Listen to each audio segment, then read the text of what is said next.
Well, hello, creatives, community, and kind folks. Welcome to the channel RPG with DBJ. Yes, welcome to the only hour-long live podcast broadcast over three platforms, hosted by yours truly and surrounded by the biggest, best, and brightest. Um, Already getting into jokes.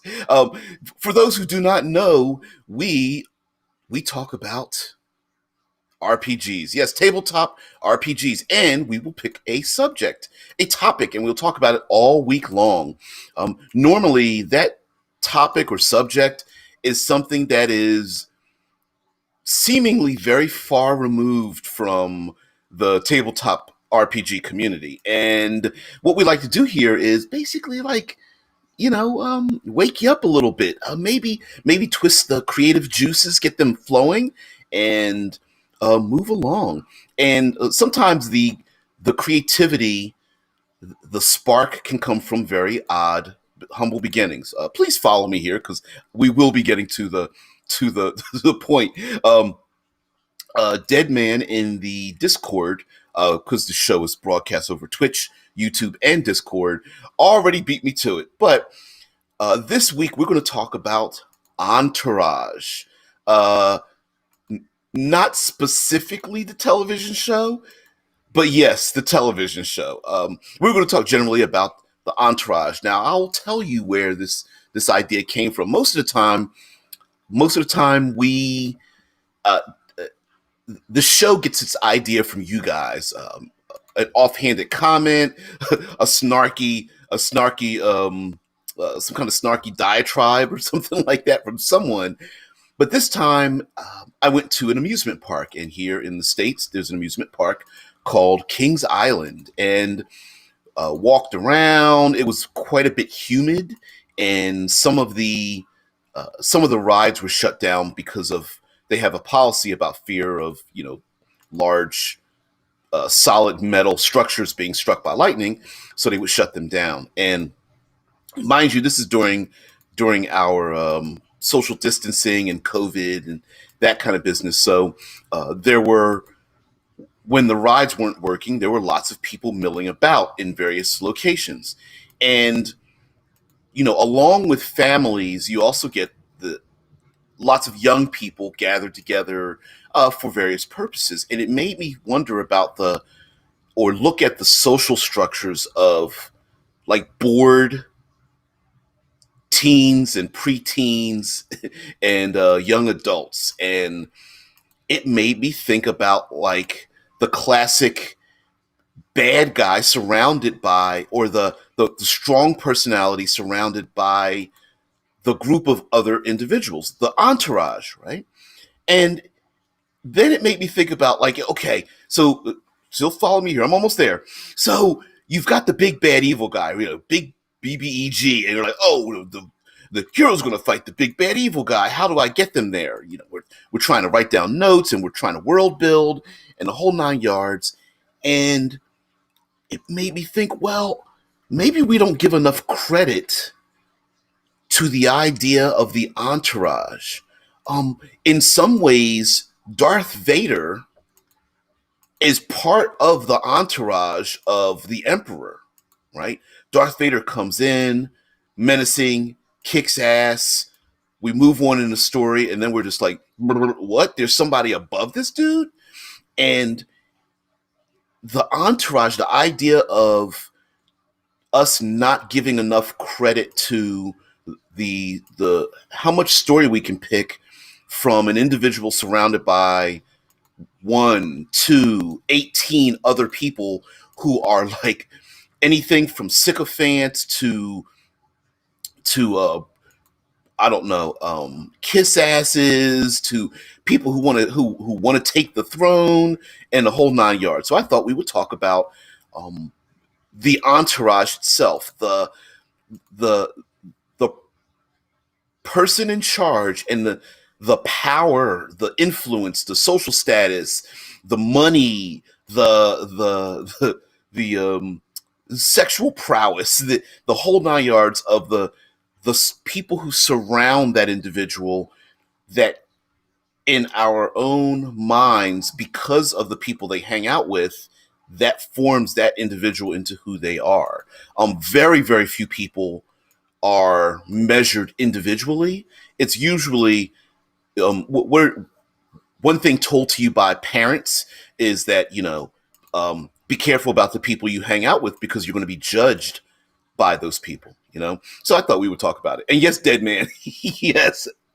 Entourage characters. Yeah. A page for describing Entourage, uh, where there, TV for TV tropes, tvtropes.org. They have all the TV tropes. And of course, one of the TV tropes is Entourage itself, like all the characters that surround the main. Well, I could say the main, the the titular main character, and how interesting the entourage is versus the main character.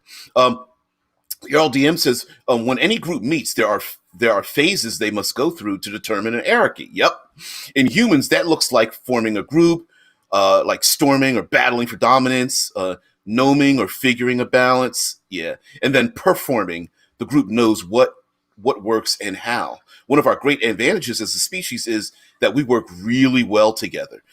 And sometimes that working well together can come in different forms, right? Like whether there's subtle intimidation to get someone else to back down. Maybe there's a subtle, um, like maybe I'm not a bully, but I want to hang around somebody who is a bully because I can live vicariously through them. And Gaster Two Soul says my idea. We've seen spy movies before. The Kingsman, Agent 007, James Bond. What if we made a campaign inspired by such spy novels and movies? Those, let's think about it, right? Um, 007 is in many ways surrounded by an entourage. You've got now, mind you, you may not think of them as literally being on his coattails, right? There's M and Moneypenny and such, but in a way, that's a loose entourage surrounding, James Bond. But then there's also James Bond's bad guys, right? James Bond's bad guys usually are not very physically intimidating, but they've always got like a bodyguard or a hacker. Well, usually there's like a big person, the bodyguard. There's usually the the roaming nomadic agent, usually quicker on their feet, maybe a sniper or someone good with knives. Maybe there's someone who is handling the lab because there's always some kind of like scientific thing going on. So you have like a hacker or a scientist or something like that. And there are these other people in many ways, like the entourage represents the facets of the bad guy, personality wise. Um, it could be taken that way as well. But I like Jarl's like storming, gnoming, and performing thing. I'm sure taken from uh, like uh, like a hierarchy of like how do you measure yourself against someone else. Sometimes it's very subtle, especially in like a working environment or even social friendship environment. Other times it's the group is brought together temporarily.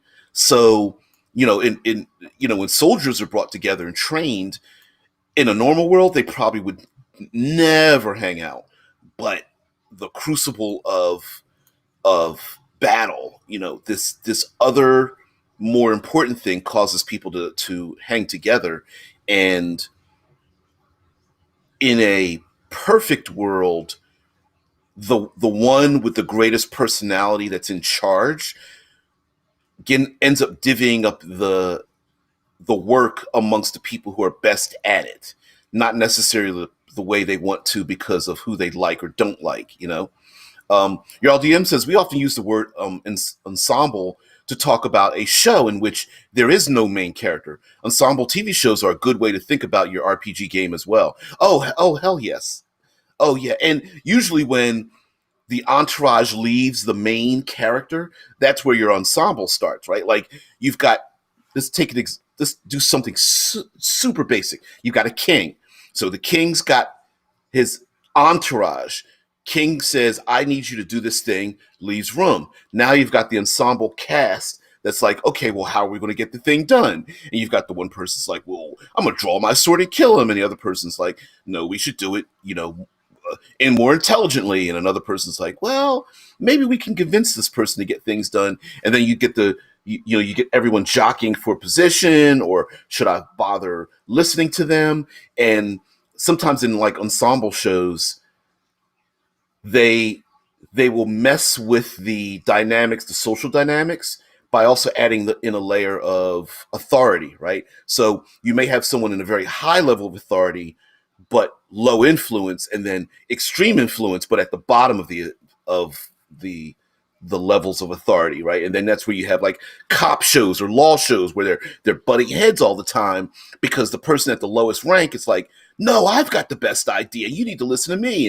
And of course they're surrounded by people who are like, yeah, I think your idea is great. And then a person at the top of the authority chain is going like, you need to shut up because you are undermining my authority, blah, blah, blah. Um, yeah, the um, anime Cameron says anime villains tend to have entourages a lot, at least in shonen anime. Excuse me, they can provide some awesome mini bosses that can become one-on-one. Shift a little bit. One-on-one enemies when the PCs are high enough level. Oh yeah, anime is great for it, right? Like there, you'll have a. Oh, I know there's a name for it, and I cannot think of it. Um, it's the group of five, usually five members, and you'll have like the rebel, the princess, the kid, um, the brick, like it's usually like that, right? It's usually divided up like the talkative one, the somber, quiet, stoic one. We have a lot of that, and like Jarl DM says, those storming, gnoming, and performing ideas come from a study of team building and teamwork. I did not know that. That's awesome though. Go continues to say, Ocean's 11 is a great example. All these characters with specific skills who are needed for the job, and despite them working together, the forming of the team, you get to know their personalities. Like, I'm the pickpocket and I can't help stealing things. I'm the retired heist thief that has to be convinced to get back into the game. I'm the guy who hates the other guy that's on the same team for whatever personal reasons, whether it's like romantic reasons, like we don't like each other because we both have the same love interest, or this person owes me money and stuff. And so you have like there's interaction and stresses within the group, despite the fact that that ensemble group is still working together. The entourage is there. Yeah, like your DM says, of course, even the Fellowship of the Ring, in a way, they are all Frodo's entourage. Yeah. In many ways, they are like they end up. Frodo is the gravity that brings them together. Even though we may not think about it that way, we're like, I want to be Legolas or Aragorn. It's like, sure, you want to be that person, but the main character really was Frodo, and everything focused around him. You know, in most of the games I run, there is a built-in hierarchy. The party has a leader, the lord of the house, the jarl of the village, the captain of the ship, etc. I find it makes games work much smoother, and it's also that built-in like unifying element. It's the sure, we've got a bunch of different personalities, but there's a reason why everyone's working together. Um, it's the thing that helps build evil campaigns. In role playing games, in a lot of role playing games, there's a we know that there are players who are like, hey, let's flip it on its head and let's play an evil game. And usually, the best way to organize an evil campaign, let's say, is to have something out there that causes them to unite together.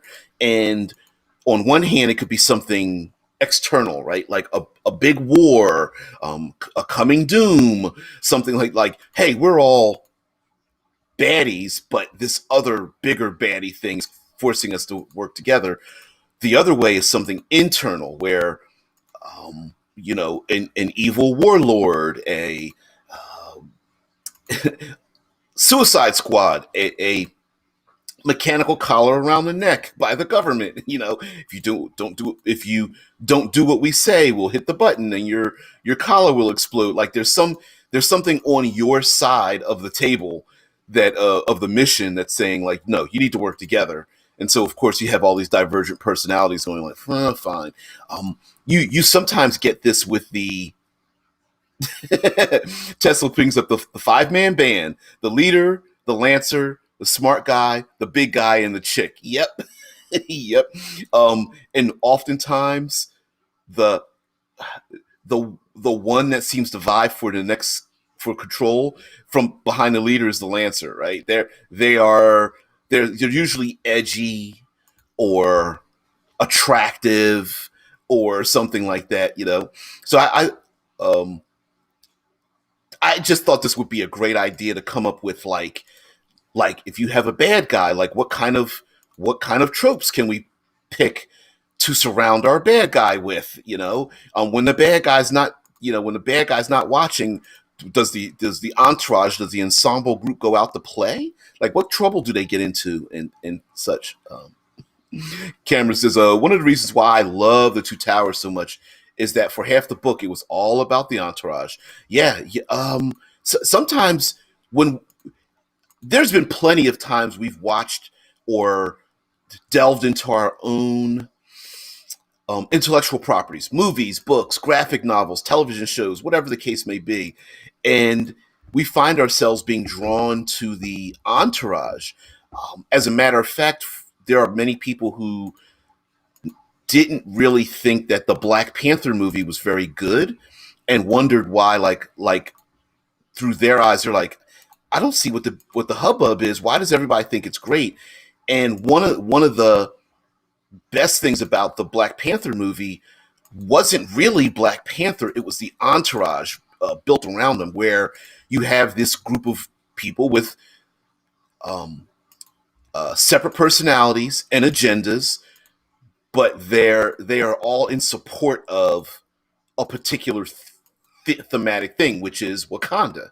And here's the main character surrounded by, where the main character seems, compared to all the people surrounding them, not dull, but like lack of foundation, where everyone else has kind of set their flag into their own hill. Like, no, this is what I think, and this is what I think. And Black Panther's like getting all these comments from the outside, despite Black Panther being the, intellectually, in some ways, intellectually and physically and socially, the top character, right? Gasper Two Soul says, perhaps we are a group of new trainees, spies, and entourage, as we are given our first task, steal and destroy a bioweapon made by Professor Destructo. Yeah.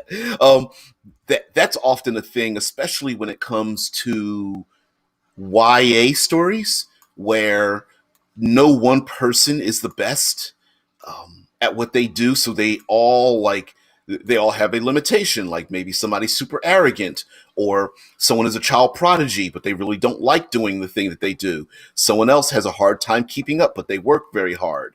Another person is very small and feeble, kind of, and they're unable to physically keep up. You have, it's like each person either has a weakness or is lacking of it's the hey, let's all roll stats, or I'm sorry, let's all pick stats for our characters for the game, and everyone has to have like the dump stat, the drop stat, the I'm no good at this particular stat. We need somebody else to fill that role. Hey, I'm going to put my lowest number in my strength because I'm not strong, and then someone else comes up. Y'all, DM says powerful people attract powerful allies. Yeah, Cameron.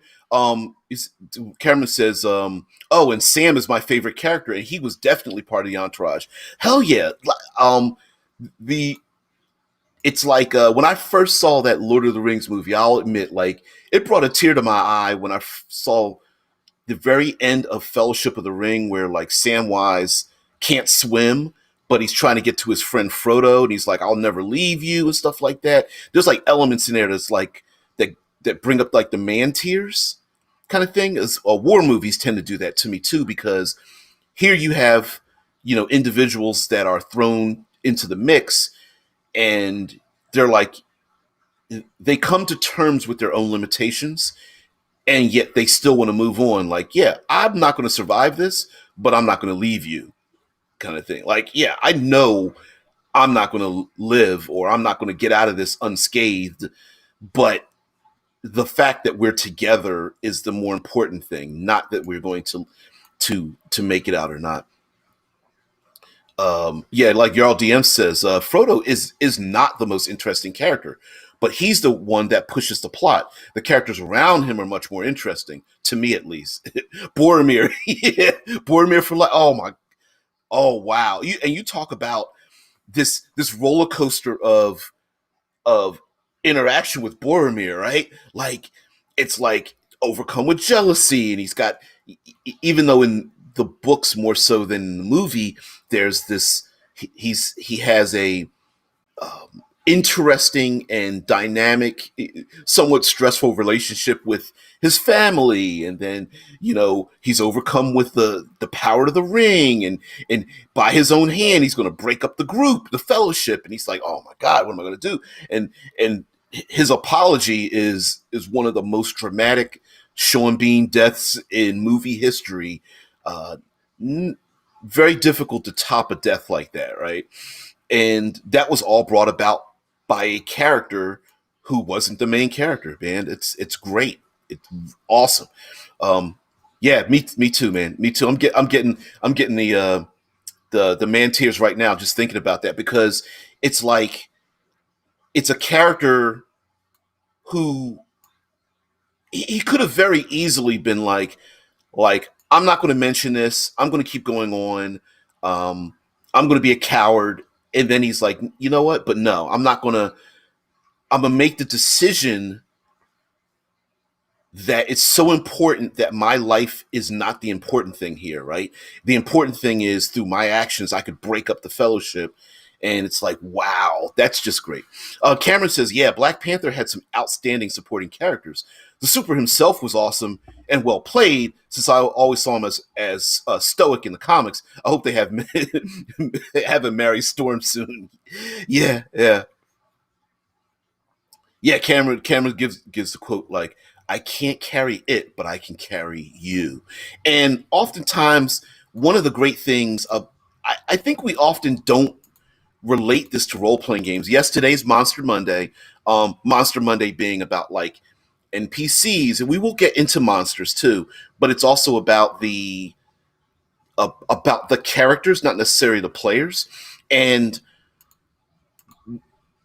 role playing games, on one hand, allow us to step up into the spotlight, right? In my own life, I'm not rich and powerful and magical and brilliant and physically intimidating, but in a role playing game, we can absolutely step up to be that way. We can be superheroic if we are literally or figuratively playing a superheroic game, or to be a silver plated knight battling a dragon. That's awesome. But some of us look at role playing games in a way of, I'm going to play a supporting character. I'm going to play a trope. I'm going to play a character that is built to not be the best at something, and support the team in the way of like that that quote that Cameron places here, like, I can't carry it, but I can carry you. That's where some people are drawn to playing characters like the bard or the cleric or something. Like, hey, I'm not going to be the frontline defender. I'm not going to be the best at convincing people, but I'm going to play a character that supports the other person. I'm going to fight shoulder to shoulder. I'm going to, it's the in a battle, it's the person that's the sniper. Of course, the sniper's not in the midst of the battle. They're hanging up on a mountain or up in the tower, or they're hiding in the weeds. But the sniper's the one that shoots all the bad guys that's around the main character, who's surrounded by a bunch of like armed henchmen or something, right? And the sniper like gives the thumbs up, or speaks in their ear like, I got you, right? And it's the person that drags their friend out of battle, or we can even leave battle. We can go into social context. It's the awkward main character who's trying to navigate a party, and it's the beautiful young girl that sees the awkward nerdy kid, and walks up to the geek, and gives him a smack on the lips or something to show everybody else like, yeah, you ain't gonna pick with him, but I'm gonna be here. And we know that the beautiful statuesque woman, by all accounts, has the better statistical advantage in this situation, but she's stepping forward to support the awkward, geeky, fumbling, bumbling individual to raise up their foundation. And sometimes I think there's another part of us in the role playing community where we start to butt heads a little bit because we have different agendas. It's like, no, I want to be part of this group. I specifically want to make a character that isn't quiet or isn't fast or isn't brilliant, because somebody else can be that individual and teach my character something. Or when the wizard's casting the spell and being surrounded by the enemies, I want to be the person that comes up and slays all the goblinoids that are trying to take down the wizard while the wizard's using their ritual or something like that. So I love it. I love it. Yeah, you're all DMs like, I would have gone with you to the end, my brother, my captain, my king. Yeah. Or Aragorn at the very end, is like, you bow to no one, we bow to you, and you get like 1,000 people just bowing down to these below the heads of the hobbits and whatnot, and you don't get to that. Aragorn is the main character, right? He's got the statistical, gaming wise, abilities over these hobbits, but bows down to them because they represent the main one. Um, yeah. Cameron says, in my friend's campaign earlier, we lost our animal companions due to our stupidity. We think they were taken. We ended the game with the kobold PC crying and my character yelling into the sky, "No!" Yeah, you got to have the drawback of the camera and the echo in the voice as the soft music starts to rise to a crescendo. It's like, no, we'll get you back. Yep. Andrew Martin says, in first editions, the Entourage was a part of the game thanks to followers and henchmen. We've lost that part of the game where you had to get like followers, henchmen. You hired mercenaries to go with you, and I'm sorry, DCC Dungeon Crawl Classics is built on the funnel where you make up your own your own ensemble, your own entourage, and hope that one or more of them lives, and then that becomes your main character. That's a thing. Now, today is Monster Monday, and I thought we would talk about like some classics where you have a main character. Dungeons and Dragons has some classic types. Dragons as the big bad, vampire lords, liches, fiendish creatures, but who are they surrounded by? Now, I'm not talking necessarily about the the nameless the nameless henchman, right? I'm thinking of the let's say the vampire lord has other vampires that surround them. You have the young upstart. You have the burly knuckle cracker. You have the stereotypical like beautiful girlfriend or something. In You often see this in crime movies where the crime lord is on their death spiral down, like, hey, I'm at the top of my game, but everybody knows that they're about to topple over and fall, and they have a, you know, the unrepentant hitman that's ready to put a bullet or a knife, a bullet in the back of a head, or a knife across the throat of their enemies. You have the greedy one, right? Like, hey, boss, we need to take this money. It's about the money. It's all about the money. And then you have the, another individual that's like, it's about honor. It's about street cred. It's about our name. We can't have people talking about our name. It's all about the perception versus the reality kind of thing. Maybe you have the other one that's always been uh, skimming from the top, who's always sweating, beaded sweat on the forehead before they get found, and I think this is a good way to introduce our big bad without introducing the big bad at the very beginning of the story, right? Where the players, you can have the social part, the explorative part, the combat part, and each of them is representing a facet of the bad guy before you end up fighting the bad guy. Um, Jarl DM says the Guardian, big and beefy warrior. The Vizier, yep, crafty and clever. Yeah, we've seen that, and actually I think we've even probably seen these in Lord of the Rings, as at least the movies. But anyway, moving on. The Magician, ancient and mighty caster. The Cultist, follower of dark gods. Classic lieutenants for a bad guy. Yeah, and why do we have to pick one? Right? That's the whole. I think this week we don't have to just pick one. We can surround our lich with all of these, right? Like the lich guardian, the big and beefy warrior might be. We could reskin them as like a mummy lord, or a vampire lord following in the lich.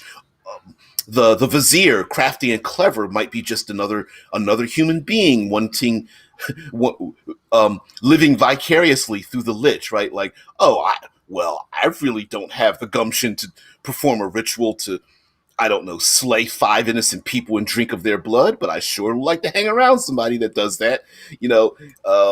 Or the Vizier could even be the Frankenstein's assistant, the classic Igor, hunchbacked maybe, always like, yes, yes, master, whatever you say, master, right? Like kissing ass, a sycophant, right? Not necessary, but possible. Worm tongue, of course, fits that role. The Magician, the ancient and mighty caster, is like, um, the magician could also be like a hacker, the scientist. Like, oh, I really don't care about what your mission is. I just benefit from your resources to do the thing that I've always wanted to do. Right? It's the I just want to I don't know. I'm a cloning expert. I want to uncover um, hidden secrets of magic. Yeah. Yeah. Andrea says the fanboy or fangirl thinks the big bad is the best, best thing ever. Yeah, and sometimes too much. Where the big bad's like, stop kissing my ass. And like, yeah, the big bads, they're the best ever, bestesses. Sometimes taken to like an extreme level, to the point where um, they take things even further than the main character ever would, and a lot of times they get in trouble for it. They're like, why did you kidnap them and bring them here? And the fanboy or fangirl's like, I thought you wanted us to. I was just helping you out. I was trying to be preemptive, and I was trying to predict what you'd want. And they're sitting there like, oh, you brought the authorities right here. Why the hell did you do? I told you to hold off. And they're like, I think you should get this thing. So yeah, I love that. Always kissing ass. Cameron says, ooh, just thought of this. A masked member of the villain's entourage that is a strongly powerful clone of the villain. Yeah, there's a lot of narcissism when it comes to big bads, right? Even if it means surrounding themselves with themselves. which I thought we would talk. That's definitely a future Friday thing. But yeah, there's your entourage doesn't need to be a. It doesn't necessarily need to be a physical hodgepodge, but it could be. Yarl says a role I love is the Naismith, someone whose job it is to say no to the big bad, play devil's advocate, and poke holes in their plans. A very valuable person to have as a ruler. And I know you guys know this. Isn't it? Wasn't it true? Please correct me if I'm wrong, and maybe even put in the link to it. Wasn't it true that there was a Caesar that had an individual speak into his ear that you're just a mortal man to keep his arrogance in check? I don't know how real or mythological that was, but that was a thing. And you know what? Sometimes, just sometimes, it's kind of fun to see where the big bad's idea. Um, yeah, your DM says, yeah, when Romans did of triumph, celebrating their victory. Yeah, there was one person who would reduce them down to mortality because the adoration would fill their heads so much that they would think themselves a divinity on earth. Yeah, yeah, there was a person who was whisper in their ear to remind them they are just a man. Yeah, and we often have can have a lot of fun with interactions where the main bad guy is doing things right, and often the main bad guys can do some pretty idiotic things. And is the person speaking in their ear the Naismith? Is it their best friend? Is it a person they trust, or is is the Naismith like pushing things a little too far? Right? Like, hey, boss, you shouldn't do these things. And you're like, big, in the beginning, the big bad is like, you know what? You're right. I think you're right. But, do they perceive the whole poking as trying to assert their power? Or have they been like, has the bad guy, literally the main bad guy, been holding their mouth back before wanting to kick the ass of the Naismith character in the first place? And how many times have we seen the Naismith like is totally loyal despite being the contrarian, and yet the big bad guy ends up murdering them, murder killing them halfway through the story, and then the big bad guy's like, oops, maybe I shouldn't have done that because that's the only person that was actually honest with me. Yeah. Andres Martin says, I pity the dragons, Naismith. Yeah. You're just a big fat flying lizard. Quit napping and do something of value with all that money. Do you think they didn't really get to the end of that sentence? Big blue dragons like, boom, here's a blast of breath weapon lightning. Next. Next, Naismith steps up and is like, yes, sir, no, sir, whatever, sir. Yeah, yeah. Your all DM says, yeah, it didn't always work. That's why we have the months July and August. Yeah. Oh man. Oh no. It's so funny to think about that because in many ways, even in our real life, I'll pick with our real life, like how many CEOs or like politicians to this day probably need someone in their ear to tell them, like, you need to calm down a little bit. Like, I need to present to you all the terrible things that could happen if you take this action, if you just listen to me, right? Um, some of us need that. I think there's some people who are at the top of the social and political and economic ladders, law enforcement and religious ladders that are like, yeah, I'm way up here, and I think some of them need a pretty substantial Naismith next to them. Oh man. Cameron says, talk about laughing my ass off. I'm adding a Naismith to my resume. I'm really good at poking holes in my own plans. makes prep a lot longer, but it makes for a better game, I think. And one of um, literarily one of the great things about the Naismith is that in a way the Naismith is kind of represent us as the consumer, the viewer. So an example would be like the Naismith can point out the fact of an example would be okay, modern day cell phones. And we're thinking in our head, like, why don't they just call the cops with their cell phones? Like, why are they running around the house with a knife? And sometimes the Naismith is the person who brings us back to reality, who says the thing or does the thing that we're thinking in our heads as a viewer or person who's absorbing the content and says the thing that we're thinking, right? So they're the person like, why don't we just call the cops? And the other person will say, yeah, we call the cops, then our best friend's going to be killed by the bad guy, right? It's a reminder. It's the it and sometimes in Naismith we can throw into the game where we're thinking like, well, why wouldn't the dragon couldn't the dragon just fly over the enemy army and just destroy them? Like, why would the dragon allow the army to build on his border of his mountain habitat? And then the Naismith could say out loud, like, yeah, well, the big red, worm is so far above these mere mortals, he doesn't think that the building army is any threat to him, right? Like, the Naismith could literally answer the question we're thinking, even if that question isn't posed to them.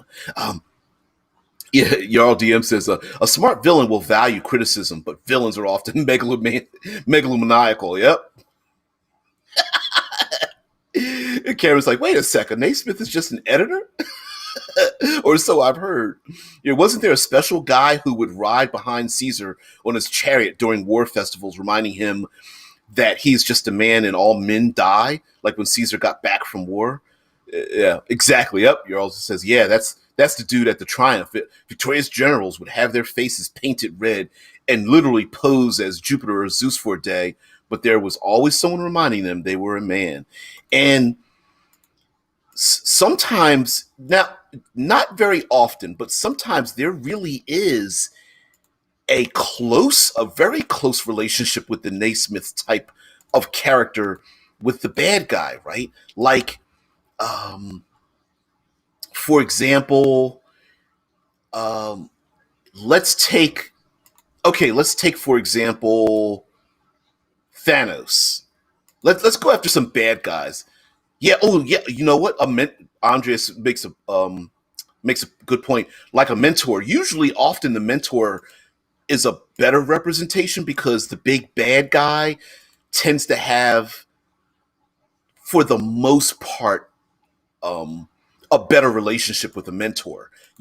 It very often the mentor has usually stepped down from their position of power or has been grooming the big bad to take over, and the like I said before, a lot of times this happens with crime, but in like nobility. Usually, when the prince becomes the king, there is the mentor who's been educating this new king, this newly crowned king, has been educating them, training them in battle, training them with books and how to write and how to present themselves and dress. And so the mentor is usually older, usually a guy, doesn't have to be, and is able to speak to them in a manner in which no one else can. And in some ways, Alfred to Batman kind of represents that, right? There's no way Bruce Wayne can't smack around Alfred, but Alfred is there to lend insight. Master Bruce, if you keep this up, it's going to kill you. Master Bruce, blah, blah, blah, and everything. And of course, Bruce Wayne, loves himself some Alfred, but also kind of talks back to him and like treats him a little bit bad sometimes. But Alfred, the eternal stoic, um, always leaves with the one liner, dropping the mic, like, "Hey, Master Bruce, drop mic. Let me go back upstairs and make you some sandwiches." While Bruce sits there, pouting and stewing in his own mistakes and whatnot, right? Yeah, y'all DM says in HBO's Rome, an incredible TV show. I can't agree with you more. Caesar's chief slave is encouraged to speak his mind and counter Caesar's ideas with arguments. You know, there's even another show. I think a parallel writing was Spartacus, and in Spartacus there was a Roman centurion, not a soldier, military commander that had a slave that was able to talk to him in openly and honestly. And one of his slaves was training him in battle, and that slave was like open and honest, like, sir, you you brought me on as a slave to speak my mind, and I'm always going to speak it. And he would actually demand this guy, like, no, I don't want you to lie to me. Don't kiss my ass. I need to know. And one of their conversations was about the slave uprising by this person known as Spartacus. And he asked the slave about it, and the slave was like, well, you know, this is inevitable. You can't, your entire culture can't survive on slavery. And like the military commander is like, you know what? I agree with you. It can't survive forever. But for right now, I'm the person that has to lay the smackdown on the slave rebellion. And if I don't, the downfall of the society is going to be on my head, and it's only my job to pass this on to the person after me. It's like, I don't really hate that they're uprising. Of course they're going to uprise. Nobody wants to be enslaved. But on the other hand, it's my job. And I liked that dynamic where he's like, yeah, I'm evil and I'm doing evil things, but I'm also honest about it, right? It's like there's a reason why, and if I do this, we're going to fall into chaos, and I can't let that happen. Despite the fact that we've built our society on the backs of these slaves, and that was a dumb thing to do, you know. Cameron says Mr. Gibbs was kind of a Naismith for Jack Sparrow. He always told Jack what was up, but was very dutiful and followed orders, often shutting up before he can say more. You know what? A lot of those characters do exist in like different things where they say just enough to almost be backslapped, but then they stop. Or they say things counter to what's supposed to happen and they still follow along. And that's a fine line to fall if you're part of the entourage where you both want to argue the point, but then you go along with it. And you often see that in like special forces movies or something where you're like, they're oh, I cannot remember the name of the movie, but it was based on like a Green Berets, and they were behind enemy lines, and they find a young boy and then an older, like elderly man, and they were like sheep herders or something, up in the high mountains.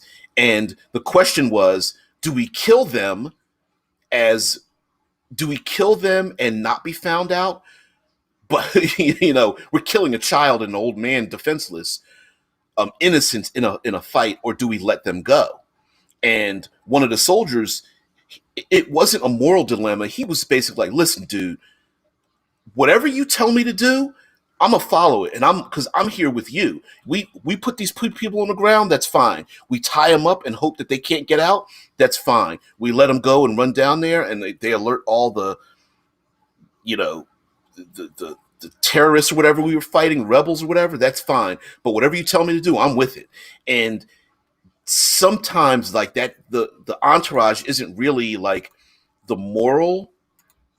They're not necessarily the moral compass. They're the decision thread, right? Right. Two of us are for you. The other, I'm one against. Which one do you decide to go for? And it's like, bad guys. Like, I don't know. Um, yeah. Your DM says, and they defeated Spartacus and crucified the entire army along the length of the road that led to Rome. Yeah, yeah, they kind yeah, yeah, kind of sent a message, right? And um, heck, Game of Thrones, Daenerys was surrounded by a pretty significant entourage of sorts, as well as the other main character, Jon Snow, was also surrounded by a bunch of people, and we got to learn a lot of personality traits from the the surrounding entourage. Now, one thing that the big bad guy often has to deal with is the ensemble cast getting ahead of itself, right? Like part of the problem with the Naismith is when there's other people listening to this conversation, there may be people who other individuals who might take the the contrary conversation to heart, right? So um the admiral of a ship or the submarine commander is in charge. Their second in command is like, hey, we only got a partial command to launch nukes. Don't you think we should wait? And it's like, we've been given orders to launch nukes. And it's like, well, I don't think we should, right? And you have all the other people who are listening not understanding that tug of war between first and second is is a relationship they've already cultivated, understanding that when they come out in front of everybody, they come out as a united front. And when you get to see behind the scenes, the other people are going like, who should we listen to? Should we listen to number one or number two? And so sometimes the issue with the big bad is that the entourage itself collectively might be able to take out the big bad, but they don't because they're not a united front. And sometimes they can get above themselves. The classic criminal, we need to rob the bank, but don't spend the money. And you get the one guy who's like, I'm going to buy myself the biggest, baddest car and dress in a lot of clothes and go to the seedy nightclub that everybody goes to and throw out a bunch of money. And then everybody's sitting back like, oh my goodness, really? We just told you not to. There's that. Or there's always someone that talks too much, spreads word about, oh, you heard about that bank robbery? I think I know somebody that knows somebody that had something to do with that, maybe, or, someone has too much pride, or someone has an extended family they're trying to take care of, and that becomes their weakness. The one of the members of the entourage has the prototypical poor and or sick family member or members they're trying to take care of, and they take that cash to help out their poor and or sick family members, which of course is the crack it's the weak link in the chain. And oftentimes we see in a lot of stories, in order to rationalize how the heroes get pulled into the bigger story of this masterful, ancient, brilliant, lots of resource bad guy, is usually there's a weak link somewhere along the line. Information is released. Someone can't keep their mouth shut. There is a plan that's coming to fruition that isn't quite perfect because someone in the ensemble just doesn't quite have the skills to do the thing. And it's the why didn't you just try to open the door, try the doorknob, why did you have to kick the door in thing, right? And then of course everyone hears the door being kicked in, and a bunch of people inside the apartment or room or something getting beat about the head and shoulders, and then they leave. And of course we as consumers are going like, well, why did they do that? Why didn't they just knock on the door and then ask the person why they have to beat him to a pulp? And then that draws in the protagonists, right? The protagonists are like, we've got to put a stop to these violent people. And the big bad guy's like, why did you do that? You didn't have to do that, but oh well, they were useless individuals anyway. Who cares? They got beat about the head and shoulders, and now the heroes are sniffing out the trail. Also, when this is also a way for us to incorporate strange bedfellows, monsters that normally wouldn't have a relationship to each other might have a relationship due to a strange course of events. Like maybe the Lich wants to have a zoo, and so there's a mythological creature zookeeper, and it's like normally an undead Lich would be surrounded by undead, but maybe the Lich is like, no, I want to have a vast multi-tiered island that's built to massage my ego, and one part of my ego is to have a big zoo with like all these mythological creatures in it. And so he's got a zookeeper, and it's like the equivalent of like a dark ranger or druid or something like that goes around collecting these strange mythological creatures that are under the control of the zookeeper. I don't know what else to call them except like a zookeeper or animal wrangler or something. And sure, on the outside, the PCs are like, oh, they've got trained owlbears and manticores and griffins or something. And then they're like, well, what is going on here? And they're like, well, they're being funded by, the money from a dark lord or something. And they're like, oh, an evil lich? I was expecting undead, but okay, I guess, And so that might, like, it's a good way. I think having an entourage is a good way to maybe even like one or more members of the entourage are loyal because of circumstance, not necessarily because of like of belief. So a nation on the border of an evil lich is only loyal because they don't want to get wiped out, right? And they're just sitting back like, you know what? I'm only sticking with you because I've got to place my cards in the hands of somebody that's going to win, and we don't want to get wiped out, and I got to protect my people. So, yeah, please don't send your undead army. I get that they're powerful, but let me handle this. Let me talk to the other nations because you're just creepy. That's also a possibility as well, where like the entourage is basically trying to keep the big bad in check, in the sense of like, yeah, I'm just a messenger. What is it like in the movie 300? We see it. Xerxes is surrounded by a veritable a massive army that are represented by different members of the entourage, right? Like, oh, I'm just the messenger. Of course, the messenger gets killed, and then we are just members of so and so. It's like you should listen to Xerxes because you're just gonna fall if you don't listen to him because Xerxes is taking the heads of other kings. And of course, the Leonidas is like, you've come to my house to bring the heads of kings, and then this all starts because he gets the head nod, the chin up, like the go ahead, yeah, all right, he got one of those, and that's what started it. It really wasn't Leonidas; it was his wife that was like, hey, go ahead, kick his ass. He just get the hell out of my house, right? Andrea says the anime Overlord is just like that, an overpowered lich and his monstrous entourage, and yeah, I think even we have the Dungeons and Dragons. We have the classic first level to 20th level. Well, you got to fight some things along the way.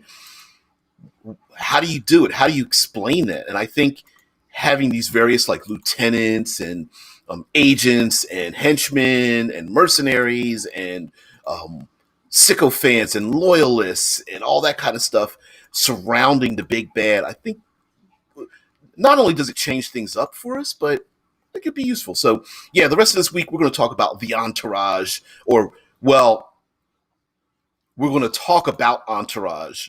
It may be one or more of them. It might be even disassembling it, whatever the case may be. Yeah, we're going to talk about it further in the week. But, guys, I want to thank you very much for joining me on this. I want to thank you very much for joining me on this Monster Monday. Tomorrow is... I don't know. Tomorrow's Tuesday. It's either Crunch Time Tuesday or TV and movies to tabletop RPG Tuesday. That's a little bit too much of a handful, I think. I'll come up with something, but you guys get the point. We're going to take something we know. Heck, we might even take apart the show Entourage and build ourselves an entourage based on Entourage the show, considering that's the title of it, and see how we can turn that and fit that into an RPG. So that's probably where we're going to go for tomorrow. But anyway, guys, thank you very much for joining me. I appreciate it. And please just like, share, subscribe, follow, tell your friends about it. Tell the people you don't like about this show. Like, hey, you need to watch this because there's nothing worse. Whatever the case may be. But anyway, I joke. Guys, have a great one. I'll see you tomorrow. Bye.